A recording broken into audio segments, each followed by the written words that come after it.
Hey guys, this is Daniel Lee on Melee Science, and I want to talk about an important topic today, and those are the pot fillers of our community.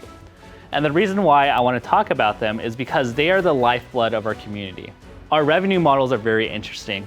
Primarily, events are profitable by venue fees. Although it's nice that viewership is growing on stream revenues like Twitch and different other sources, it's unfortunate that we haven't been able to monetize that fully in the form of business partnerships with other outside organizations. So fundamentally, we really have to rely on the venue fees and the people attending events to keep ourselves sustainable as a community. Now, unfortunately, venues and traveling to events are very expensive. So on average, unless you live next to the venue or next to the event, you'll have to provide your own airfare, you have to get your own housing, you have to buy food, you have to pay for your venue fees. It's an expensive hobby where I don't think I could realistically afford personally to go to every event in the year if I had to keep paying $300 to $1,000 for each event along with vacation time. I can't imagine what it's like for other players to travel to events all the time.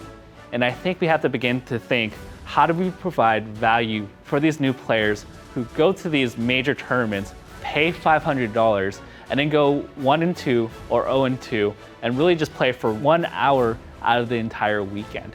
I can imagine that that situation is very frustrating for a new player. And they may begin to wonder, well, why am I paying $500 to play in a major event when I can go to my local event for $10 and just play there?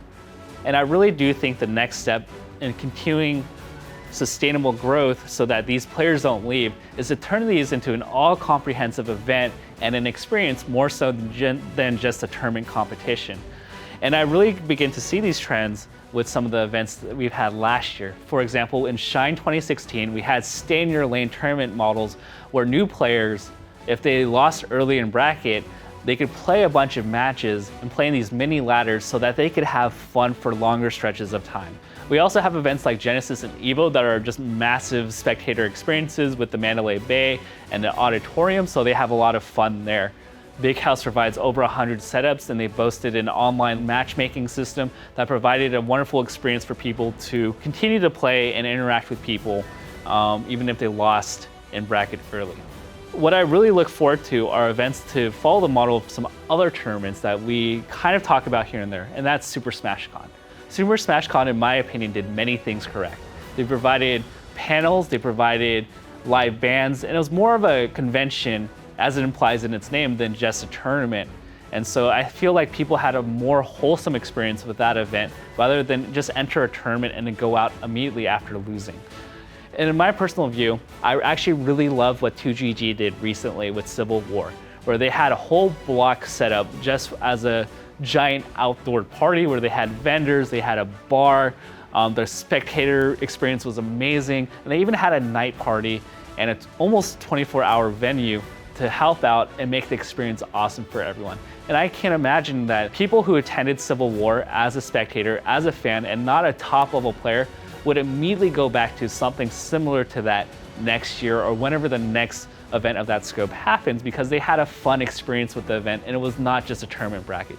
Granted, when I first started in Melee and when I started traveling to events, I want to test myself and see how well I did in the events.